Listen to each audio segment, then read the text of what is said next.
Saludos a apreciadas ovejas del Redil del Norte, Redil de la Aguacatala. Hoy vamos a continuar con nuestra serie Transformando nuestro carácter. Recuerde que este es el año que así lo hemos llamado, Transformando nuestro carácter. Hemos tocado varios temas, pero básicamente ese ha sido todo lo que hemos estado compartiendo a lo largo de este año. Así que lo que vamos a hacer en los próximos meses es que voy a compartir con ustedes una exposición, un estudio de la Carta de Santiago versículo por versículo. La Carta de Santiago es una carta realmente fascinante. Es una carta que en tan solo 5 capítulos, 108 versículos, encontramos unos 54 mandamientos, algo no visto en ninguna otra carta del Nuevo Testamento. Una carta donde Santiago nos hablará sobre la fe genuina en Jesucristo, sobre todo una fe contrastada con una fe muerta, con una fe estéril, con una fe que no da frutos. Para Santiago, la fe en Jesucristo debe ser una fe evidente, debe ser una fe que se evidencia con cambios reales, sobre todo en la conducta del nuevo cristiano, y de ahí esa declaración polémica que todos conocemos de Santiago, capítulo 2, versículo 19, cuando él dice: así también la fe por sí misma, si no tiene obras, está muerta. Así que acompáñeme en esta fascinante aventura de estudiar una de las cartas, repito, más controversiales, pero también más confrontadoras del Nuevo Testamento. Oremos un momento. Padre del cielo, queremos darte gracias que nos permites una vez más retomar nuestra serie, nuestro énfasis de este año, transformando nuestro carácter. Sabemos que esa transformación, Señor, es por obra y gracia de tu Espíritu Santo obrando en nuestra vida, es por tu gracia. Pero también sabemos a la luz de tu palabra que a nosotros también nos toca, Señor, cooperar en esa transformación, porque no estamos hablando de la salvación, que es obra única y exclusivamente tuya, desde el comienzo hasta el final. Pero aquí estamos hablando de un proceso de santificación. Estamos hablando de un proceso de transformación y ahí la obra es tuya, pero también a nosotros nos toca hacer nuestra parte, disponernos, comprometernos, renunciar y tantas cosas que vamos a aprender a lo largo de esta carta. Te pedimos, Padre, que a través de tu Espíritu Santo abras nuestros ojos como siempre te lo pedimos para que contemplemos las maravillas de tu palabra. Permite que cada versículo que vamos a estudiar de esta preciosa carta de Santiago sea, Señor, un estudio no solamente revelador para nosotros, sino confrontador, que se cumpla tu palabra, Señor, que es útil para enseñar, pero también para corregir, para redarguir, reprender si es el caso, a fin de que nosotros podamos crecer a una estatura, a una madurez, como tú esperas de cada uno de nosotros, que estemos enteramente preparados, completamente preparados, maduros para toda obra de bien, Señor. Así que ayúdanos, pues, en este estudio que estamos empezando en el día de hoy, donde vamos a estar estudiando versículo por versículo la carta de Santiago. Espíritu Santo, toma control de nuestro ser en este instante, de nuestra mente, de nuestras emociones, de nuestro intelecto, para que podamos comprender lo que nos vas a enseñar en el día de hoy. Te lo pedimos, Padre, en el nombre de Jesús. Amén y amén. Bien, amados, así que las predicaciones que compartiré durante los próximos meses están basadas en los apuntes de mi segundo libro de la serie, Pongamos los puntos sobre las íes. Un libro que estoy terminando, espero terminarlo dentro de poco. Así que en mi primer libro yo les invité de esta serie, Pongamos los puntos sobre las íes, yo los invité a conocer las doctrinas de la gracia. Hablamos sobre cómo Dios es el autor de la salvación desde el principio hasta el fin, y terminé el libro invitándoles a vivir una vida santa. Si miramos con detenimiento la carta de Santiago, vemos que él tiene una preocupación por los creyentes que no viven una vida consecuente con su fe en Jesucristo. Muchos creyentes están viviendo vidas no basadas en los principios y mandamientos de la palabra de Dios, sino en los valores de este mundo. Con tristeza lo digo, pero eso ha sido a lo largo de toda la historia y en estos últimos tiempos con mayor razón. Sus vidas no se diferencian mucho de los no creyentes. Es por eso que Santiago emplea en su carta un lenguaje fuerte, porque eso es lo que está pasando en esa época. Encontramos advertencias en la carta de Santiago, encontramos también denuncias. Es una exhortación a los creyentes a vivir sus creencias. Pero quiero dejar claro que esta es una exhortación no para condenar, eso no es lo que hace Santiago, no es para condenar, sino que es una exhortación para corregir, para restaurar. De ahí la forma en que Santiago termina su carta. Si nosotros miramos el capítulo 5, versículo 19 y versículo 20, Santiago termina su carta de esta manera y dice: hermanos míos, si alguno de ustedes se extravía de la verdad y otro lo hace volver a ella, recuerde que quien hace volver a un pecador de su extravío, lo salvará de la muerte y cubrirá muchísimos pecados. Así que podríamos decir entonces que la carta de Santiago fue escrita con el propósito de corregir un error de práctica, es decir, ortopraxis, pero también corregir un error teológico, ortodoxia. Y ambos errores podríamos resumirlos en una sola frase: una fe inconsecuente. Así que el llamado de Santiago es a vivir una vida cristiana totalmente coherente con lo que se cree. Como ya mencionamos, uno de sus textos claves es: así también la fe por sí sola, si no tiene obras, está muerta. Esta fue la preocupación de Santiago.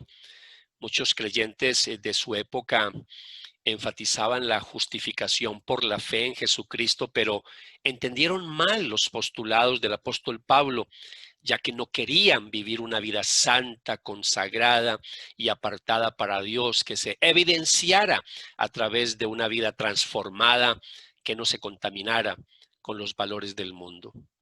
Esta también fue la preocupación de los puritanos, que vieron en su época cómo muchos creyentes enfatizaban las doctrinas de la Reforma, pero seguían con las tradiciones de la Iglesia de Roma y con sus costumbres mundanas. Y sigue siendo la preocupación en el día de hoy, donde vemos muchos cristianos celosos de sus doctrinas reformadas, pero poco interesados en vivir vidas santas. Grandes defensores y predicadores de la gracia, pero poco interesados en vivir esa gracia. Si en mi primer libro de la serie, Los puntos sobre las IES, los invité a conocer las doctrinas de la gracia, ahora quiero invitarles a que vivamos la gracia, pero que la vivamos para la gloria de Dios.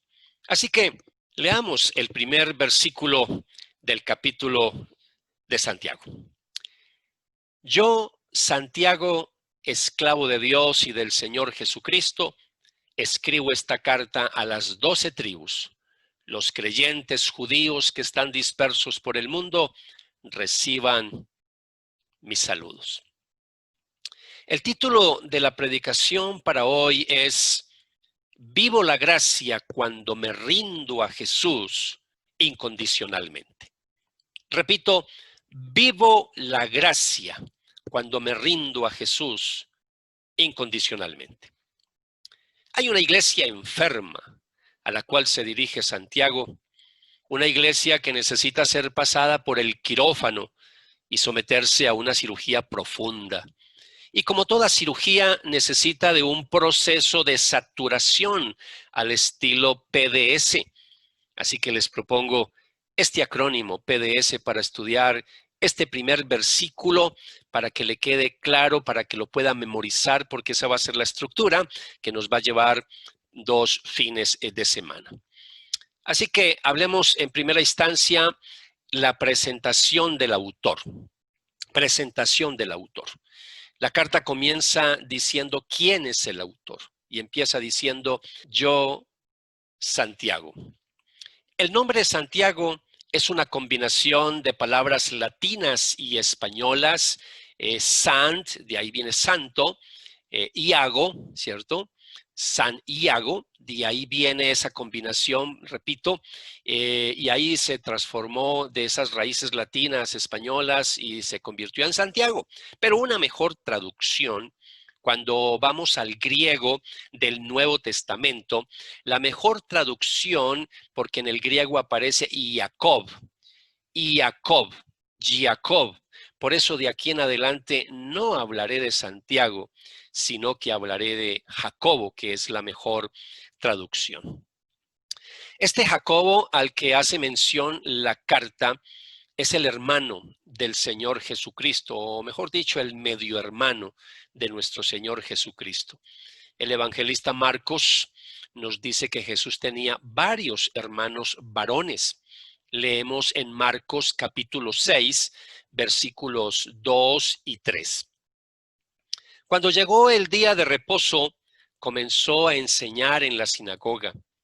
Al escuchar a Jesús, muchos se preguntaban admirados, ¿de dónde sabe todo esto? ¿Qué clase de sabiduría ha recibido? ¿Cómo es que con sus manos puede hacer estos milagros? ¿Acaso no es este el carpintero, hijo de María y hermano de Jacobo, José, Judas y Simón? ¿Acaso no están sus hermanos aquí entre nosotros? Y les resultaba muy difícil entenderlo. Marcos también nos narra la declaración que hizo Jesús cuando fue a su tierra de Nazaret a enseñar y la gente sobre todo empezó a escandalizarse. Marcos nos dice, ahí lo tienen ahí en su pantalla, Marcos capítulo 6, versículo 4. Entonces Jesús les dijo, un profeta recibe honra en todas partes, menos en su propio pueblo y entre sus parientes y su propia familia. Así que lo que podemos ver es que mientras Jesús estuvo aquí en la tierra, especialmente durante su ministerio público, Jacobo y sus demás hermanos no creyeron en Jesús. De ahí entonces el asombro de Jesús al no poder hacer milagros en Nazaret debido a la incredulidad de ellos. Y dice, y él se quedó asombrado por la incredulidad de ellos. Esta incredulidad, por supuesto, incluía a Jacobo y sus hermanos, la cual es corroborado por el evangelista Juan cuando escribió en el capítulo 7, versículo 5, cuando dice Juan que ni siquiera sus hermanos creían en él. Es más, hubo una época en que la familia de Jesús pensaba que Jesús estaba loco. Leemos en Marcos capítulo 3, versículo 20 y versículo 21. Después entró Jesús en una casa y otra vez se juntó tanta gente que ni siquiera podían comer él y sus discípulos. Cuando lo supieron los parientes de Jesús, fueron a llevárselo, pues decían que se había vuelto loco. Pero gracias a la bendita misericordia de Jesús, después de resucitar de entre los muertos, se le apareció a los 12 apóstoles y a otros creyentes, llamando la atención el apóstol Pablo al escribir a los Corintios, que resalte que Jesús se le apareció a Jacobo, solamente a Jacobo en alguna oportunidad. Leemos en el capítulo 17, en el versículo 7, dice así la palabra. Después se apareció a más de 500 hermanos a la vez, de los cuales muchos aún viven y otros ya han muerto. Y fíjese cómo el apóstol Pablo en el versículo 7 nos dice que luego se apareció a Jacobo y después a todos los apóstoles. Al parecer, a partir de ese momento se hace creyente Jacobo y lo vemos reunido con otros creyentes buscando de Dios. Por eso el evangelista Lucas escribe en el libro de los Hechos, en el capítulo 1, en el versículo 14, dice que todos se reunían y estaban constantemente unidos en oración junto con María, la madre de Jesús, varias mujeres más y los hermanos de Jesús. Y también lo vemos acompañando a los apóstoles en Jerusalén al comienzo de la iglesia. Luego de que Jesús fuera ascendido a los cielos, lo vemos también más adelante a un Jacobo, sobre todo, ganando mucho liderazgo entre los creyentes. Aún el mismo apóstol Pedro le reconoce dicho liderazgo cuando, al salir milagrosamente de la cárcel, recuerdan ustedes cuando llega, como lo narra el libro de los Hechos, cuando llega a la casa de María, la madre de Juan, apodado Marcos, y les dice un pasaje que lo van a encontrar en Hechos capítulo 12, Hechos capítulo 12, y dice la palabra: y haciéndoles señal con la mano para que guardaran silencio, les contó cómo el Señor lo había sacado de la cárcel y les dijo: informen de estas cosas a Jacobo y a los hermanos. Entonces salió y se fue a otro lugar. Su liderazgo fue muy notorio, fue tan relevante que llegó a convertirse en la máxima autoridad de la iglesia de Jerusalén, llegando a presidir ese famoso primer concilio de Jerusalén, que no tenemos tiempo para compartirlo en el día de hoy. Hechos capítulo 15, que se lo puede leer más tarde esta semana. Hechos capítulo 15, versículos 1 al 21. Y se ganó el respeto de los demás apóstoles, incluyendo al apóstol Pablo, que también al escribir a los Gálatas lo reconoce como una columna de la iglesia. Leemos en Gálatas capítulo 2, versículo 9. Al reconocer la gracia que se me había dado, Jacobo, Pedro y Juan, que eran considerados como columnas, nos dieron a mí y a Bernabé la diestra de compañerismo para que nosotros fuéramos a los gentiles y ellos a los de la circuncisión. Y ahora vemos cómo Jacobo entonces comienza su carta haciendo una autodefinición. Y por eso entonces, para que miremos el versículo que estamos mirando, apenas la introducción, apenas estamos empezando este estudio fascinante de la carta de Jacobo, conocida como Santiago. Nos dice el versículo 1, después de decir yo Santiago, yo Jacobo, dice esclavo de Dios y del Señor Jesucristo. Resulta maravilloso ver el contraste entonces de un Jacobo incrédulo mientras Jesús estuvo en la tierra y ahora de un Jacobo creyente después de haber visto a Jesucristo resucitado. Jacobo no empieza la carta identificándose como el hermano de Jesús, que bien pudiera haberlo hecho, claro, y de hecho se sentía orgulloso de eso, pero en cambio él decide mostrar su filiación con Jesús no como hermano, sino como siervo de Jesús, como siervo de Jesús. Una autodefinición que muestra mucha humildad, mucha humildad. Es más, el término que usa Jacobo aquí no es tanto el siervo como nosotros lo conocemos.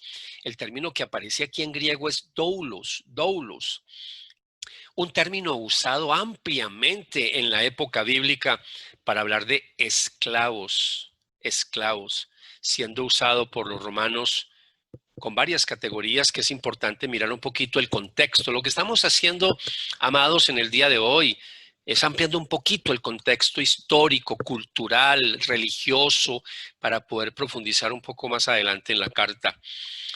Para referirse a criminales, así lo usa.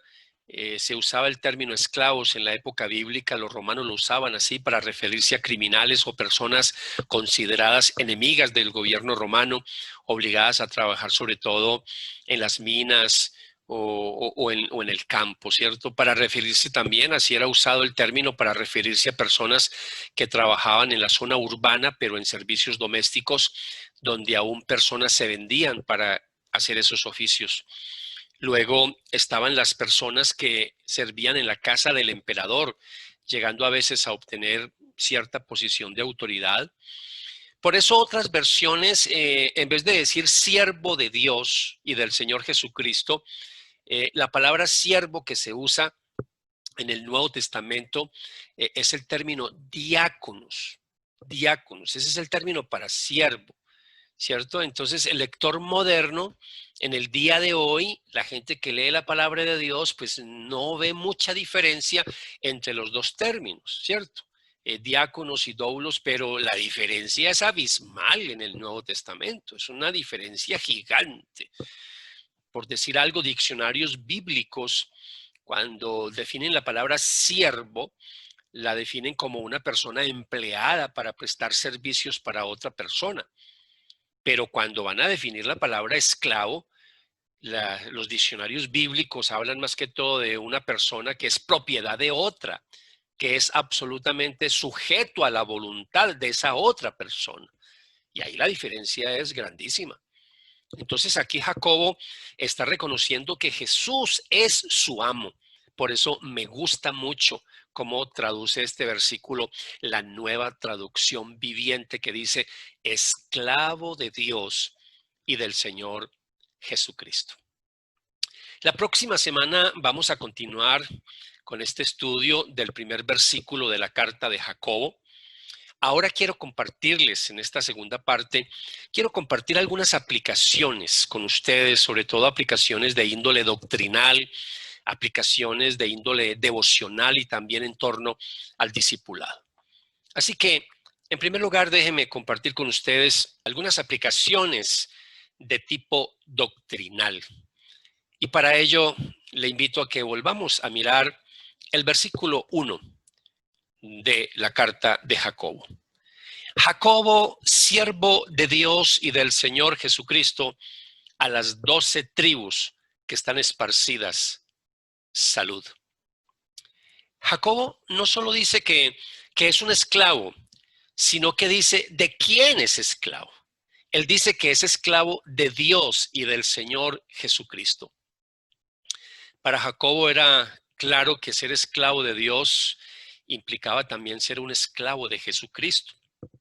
Lo que Jacobo está haciendo, para que entendamos un poquito lo que él está haciendo, es que él está dando un estatus divino a Jesucristo. Lo que pasa es que nosotros, pues como ya la mayoría de nosotros, pues esto es claro, pues pasamos de largo el versículo, pero aquí hay una verdad muy importante. Lo que está haciendo aquí, repito, Jacobo es dándole a Jesús estatus divino. Y esto, lo más seguro, no fue nada fácil para Jacobo, quien era un judío monoteísta. Es decir, creía en un solo Dios. Entonces Jacobo aquí no está diciendo que es esclavo de dos dioses. No, él no está diciendo eso. Pero está afirmando que Jesucristo es Dios. Y esa es la paradoja. Está diciendo que él es esclavo de Dios, ¿cierto? Pero por otro lado le está dando estatus divino a Jesús. Lo pone al mismo nivel de Dios. Entonces recordemos que Jesucristo dijo en alguna oportunidad que no podemos servir a dos amos o a dos señores. Y ahora Jacobo está diciendo que es esclavo de Dios y es esclavo de Jesucristo. Mire lo que dice Mateo capítulo 6, versículo 24.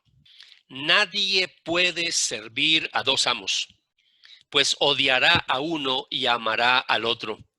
Será leal a uno y despreciará al otro. Pero la declaración de Jacobo es que tiene dos amos.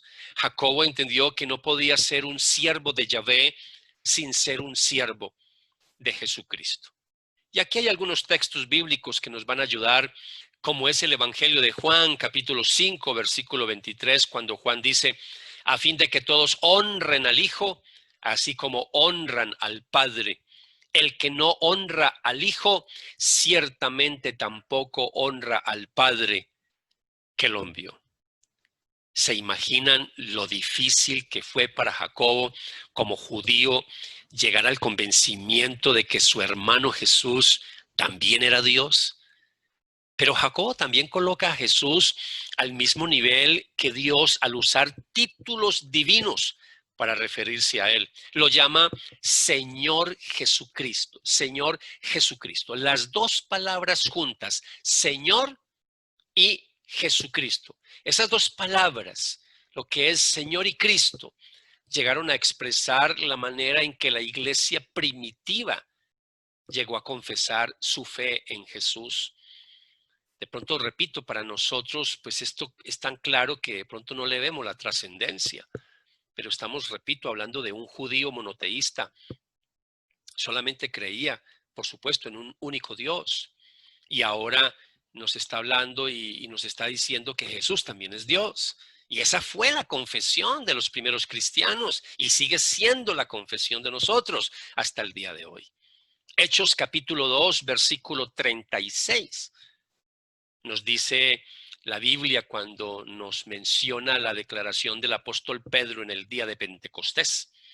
Cuando él dice, sepa pues con certeza toda la casa de Israel que a este Jesús a quien ustedes crucificaron, Dios lo ha hecho Señor y Cristo.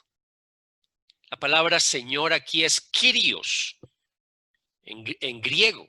Es una palabra que se usó en el Antiguo Testamento en la versión de los 70, una versión del Antiguo Testamento en griego.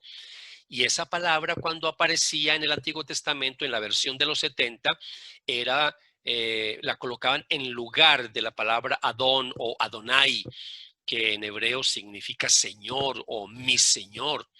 Entonces, cuando aparece en hebreo la palabra Adonai, que se usa con referencia a Dios en el Antiguo Testamento, lleva la idea de soberanía.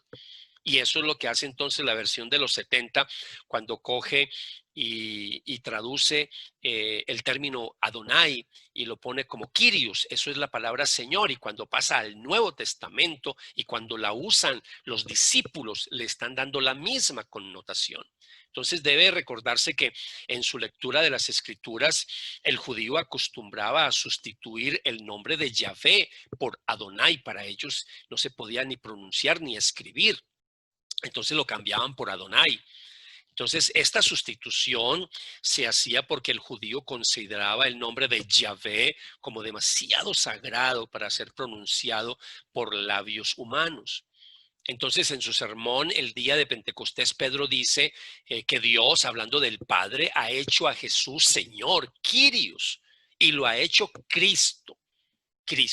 Así que la predicación apostólica siempre estaba haciendo referencia con mucha frecuencia al Salmo 2, al Salmo 110, salmos mesiánicos, salmos para señalar que a raíz de su resurrección, Cristo había sido exaltado como Señor y soberano sobre todas las cosas. Repito, esa fue la predicación apostólica. Ahora, hay otro nombre, el nombre Jesús. Ya nosotros estamos demasiado acostumbrados a ese nombre, pero también aquí tiene connotación divina. Entonces hablamos de Señor, hablamos de Cristo, pero quiero que mencionemos la parte de Jesús. Jesús viene del hebreo Joshua. Era común entre los judíos. Este nombre era muy popular. Con este nombre básicamente lo que hacían los judíos, los hebreos, era recordar a ese líder famoso del Antiguo Testamento que reemplazó a Moisés en la tarea de conducir al pueblo de Israel a la tierra prometida. Estamos hablando de Josué. Hubo varios personajes llamados Josué en la época bíblica en el Nuevo Testamento, que quiere decir, también se puede traducir Jesús. En el Nuevo Testamento hay varios que se mencionan con ese nombre, pero obviamente la importancia del nombre dado a nuestro Señor sobrepasa a todos los demás y fue por mandato divino que ese nombre le fue dado a nuestro Señor. Ustedes deben de recordar Mateo capítulo 1, versículo 20. Leemos que un ángel se le apareció a José en sueños y le dijo en el capítulo 1, versículo 21.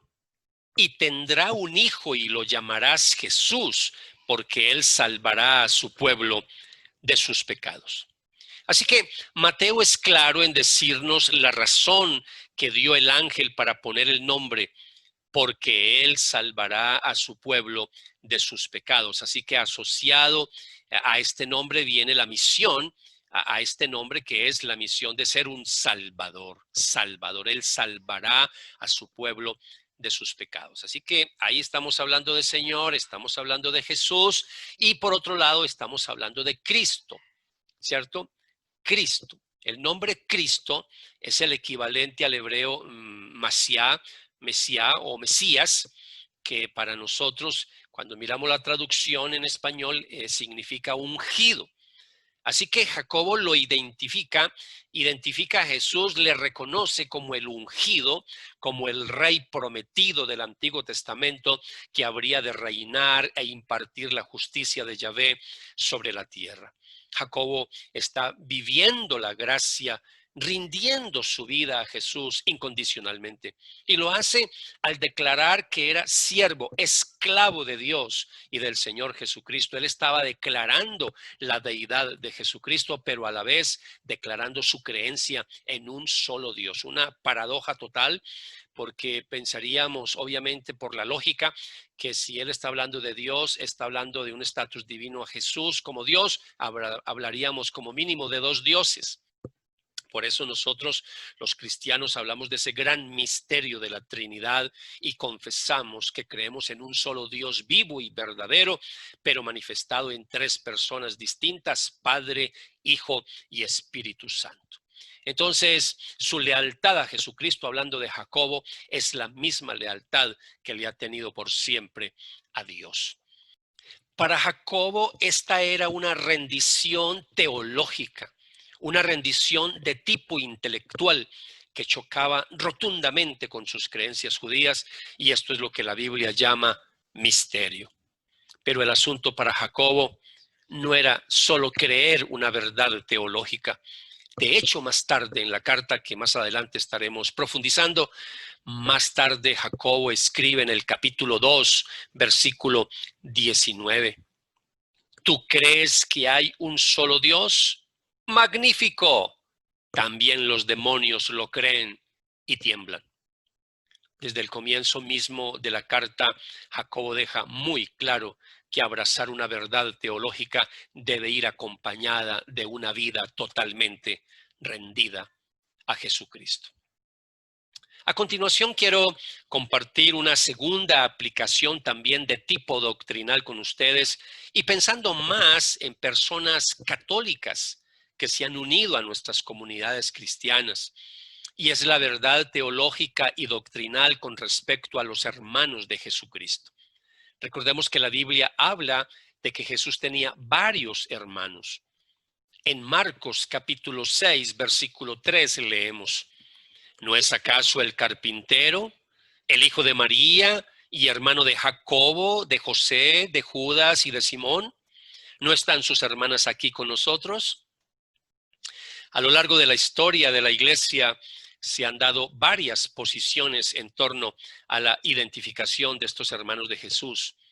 Una primera posición sostiene y supone que estos hermanos eran primos de Jesús, hijos de una mujer llamada también María, hermana de María, la madre de Cristo. Ahí empezamos ya mal, ¿no? Con esta teoría, que más que teoría es con esta invención. Ya empezamos mal, en una misma casa dos hermanas llamadas con el mismo nombre. Hermana de María, la madre de Cristo. Esta es la posición de la Iglesia Católica Romana, también defendida por muchos teólogos de la Iglesia Episcopal y de la Iglesia de Inglaterra. Por supuesto, esta posición ha sido inventada para evitar una objeción insuperable a su doctrina de la virginidad perpetua de María, doctrina que sostiene que José y María no tuvieron hijos después del nacimiento de Jesús, que María siguió siendo virgen. Y no tengo tiempo para profundizar en los argumentos acomodados de los teólogos católicos para defender su posición, pero un argumento que la mayoría conocemos es que la Iglesia Católica dice que el término hermanos que aparece en Marcos capítulo 6, versículo 3, que ese término griego ahí que es la palabra adelphos, que significa primos. Primos, por eso hablan de los primos de Jesús, no de los hermanos de Jesús. Pero este argumento es sumamente pobre, ya que en el griego existe una palabra para primo, que es anepsios. Es muy claro en el griego la distinción entre primos hermanos y hermanos. Son totalmente diferentes estos términos. Así que la Biblia es clara en mostrar que la concepción de Jesús fue un acto milagroso, fue una concepción por obra y gracia del Espíritu Santo, pero la Biblia en ningún momento habla de un nacimiento virginal, habla de una concepción virginal. Así que María tuvo a Jesús como cualquier madre, con sus respectivos dolores de parto, rompió fuente y luego tuvo el resto de los hijos con José, los cuales llegaron a ser los medio hermanos de Jesús. Una segunda posición es la posición de teólogos de la Iglesia griega ortodoxa que dicen que los hermanos de Jesús eran hijos de José por medio de una esposa anterior.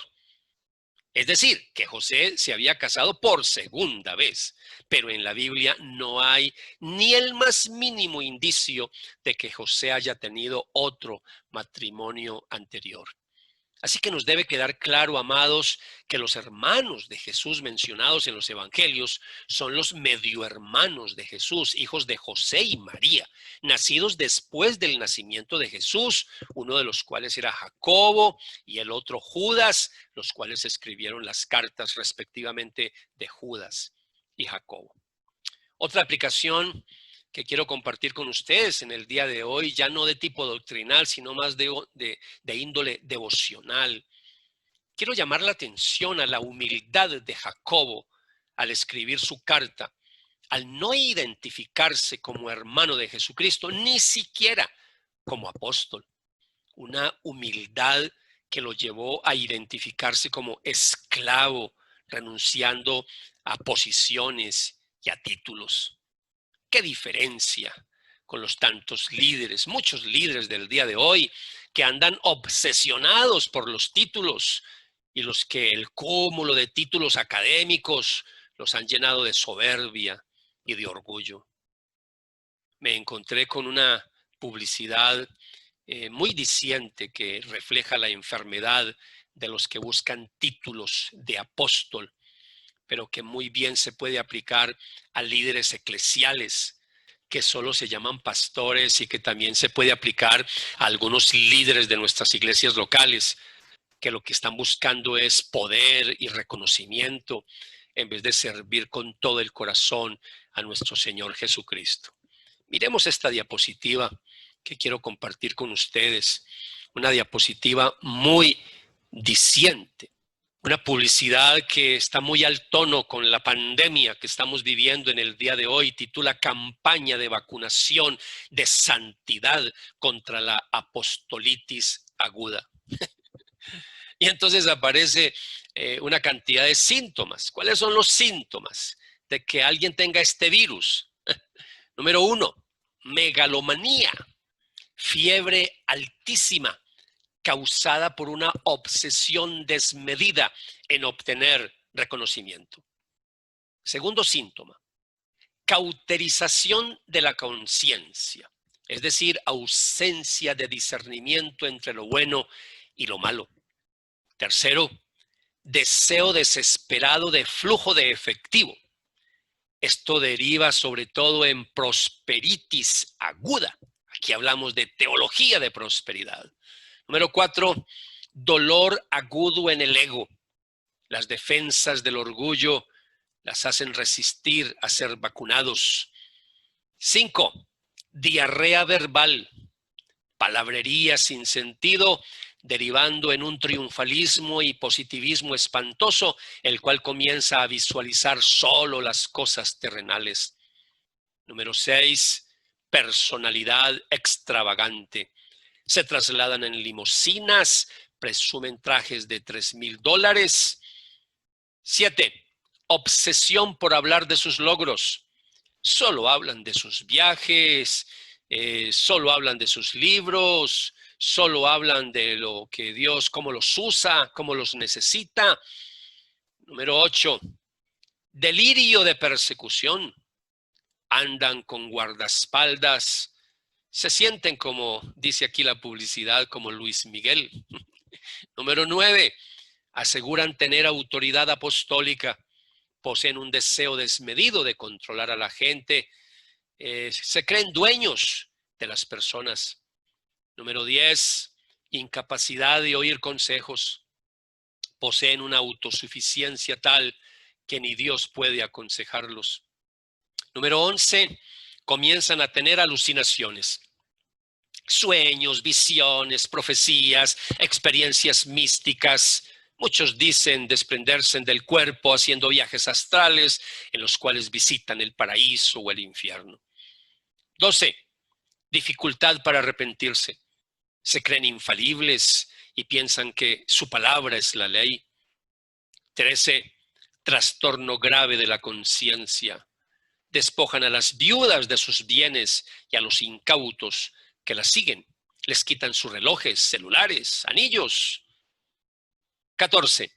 Mentiras y falsas enseñanzas. Dicen recibir nuevas revelaciones de Dios. Número 15. Pecado. Hay avaricia, adulterio, sensualidad, lascivia. Número 16. Milagrerismo. Se desesperan por ver señales y milagros y empiezan a decir que les cae polvo y oro del cielo y hasta uno que otro diamante también les cae. Sin santidad nadie verá al Señor. Esta publicidad dice que hay un tratamiento para eso. El tratamiento es buena dosis de arrepentimiento, conversión, justificación, santificación, confianza total en Cristo. El tratamiento a seguir exige mucho, pero es el único camino angosto que lleva a la vida. Algunas recomendaciones en este tratamiento: acudir rápidamente a la palabra de Dios para examinarse y recibir tratamiento adecuado para su salvación. Si conoce a alguien con estos síntomas, huya rápido de su lado y repórtelo a sus hermanos en la fe para que sea puesto en cuarentena, evitando de esta manera que otros cristianos sean infectados con este nocivo y maléfico virus. Timoteo, capítulo 6, versículos 3 al 5. Quiero terminar en el día de hoy recordando nuevamente cómo Jacobo se identifica como un esclavo de Jesucristo. Cuando miramos un poco el trasfondo del Antiguo Testamento al respecto de la esclavitud, cuando un esclavo completaba 6 años de esclavo era libre de irse de la casa, pero si había desarrollado una profunda relación con su amo y su familia y quería quedarse, ya no renovaba su contrato por otros 6 años, sino que su compromiso era para toda la vida. Él renunciaba a sus derechos de forma permanente por el amor que le tenía a su amo. Y cuando esto ocurría, se hacía una ceremonia en lo que la rendición incondicional se hacía de una manera pública, pero también muy dolorosa, donde se perforaba la oreja del esclavo, siendo un símbolo de rendición y obediencia total a su amo por toda la vida. Quiero hacerte una pregunta. ¿Cómo está tu entrega a nuestro Señor Jesucristo? ¿Le has entregado la vida a Jesucristo de manera incondicional? ¿O le has puesto condiciones para servirle? Muchos dicen en el día de hoy: Señor, yo te voy a servir cuando tal cosa. Señor, yo te voy a servir si pasa tal cosa. Señor, yo te serviría y me entregaría a tu servicio, pero... Y ahí están los peros. Así que este sería un buen momento para que tengamos un tiempo de oración. Así que acompáñeme, por favor, para que le oremos al Señor. Si todavía tienes creencias religiosas al respecto de Jesús que no están sustentadas por la Biblia, dígale a Dios en tus propias palabras. Padre Celestial, te pido en este momento perdón si todavía estoy creyendo en tradiciones religiosas que no están basadas en la verdad de tu palabra. Me comprometo en el día de hoy a solo creer lo que la Biblia enseña. Gracias, Dios, por abrir mis ojos para salir de tantos errores doctrinales y teológicos con respecto a la persona de Jesucristo. Y con respecto al ejemplo que nos da Jacobo al presentarse como esclavo de Jesucristo, pídele perdón al Señor. Si todavía hay orgullo en tu vida, dile al Señor en tus propias palabras: Padre Celestial, te pido perdón en el nombre de Jesús, ya que muchas veces hago cosas en la iglesia o fuera de la iglesia para buscar mi propia vanagloria en vez de buscar tu propia gloria, Señor. Quita de mí toda soberbia y orgullo y ayúdame a entender que delante de ti no importan los títulos ni los logros académicos o materiales. Ayúdame a entender que solo soy un esclavo tuyo. Hoy quiero entregarme a ti completamente. Quiero vivir la gracia rindiéndome a Jesucristo incondicionalmente en el nombre de Jesús. Amén. Si estás en nuestras reuniones por primera vez y no le has entregado la vida a Jesús, te invito a que te pongas en contacto con la persona que te invitó para que te oriente sobre cómo dar los primeros pasos en tu vida espiritual. También nos puedes contactar a través de nuestra página web, donde aparecen los datos de nuestra iglesia. Aquí abajo en el canal de YouTube está toda nuestra información. Y no te olvides de suscribirte a nuestro canal y activar la campanita para que sepas cuando subimos videos nuevos. Un fuerte abrazo para todos. Dios les continúe bendiciendo. Dios les bendiga. Chao, chao.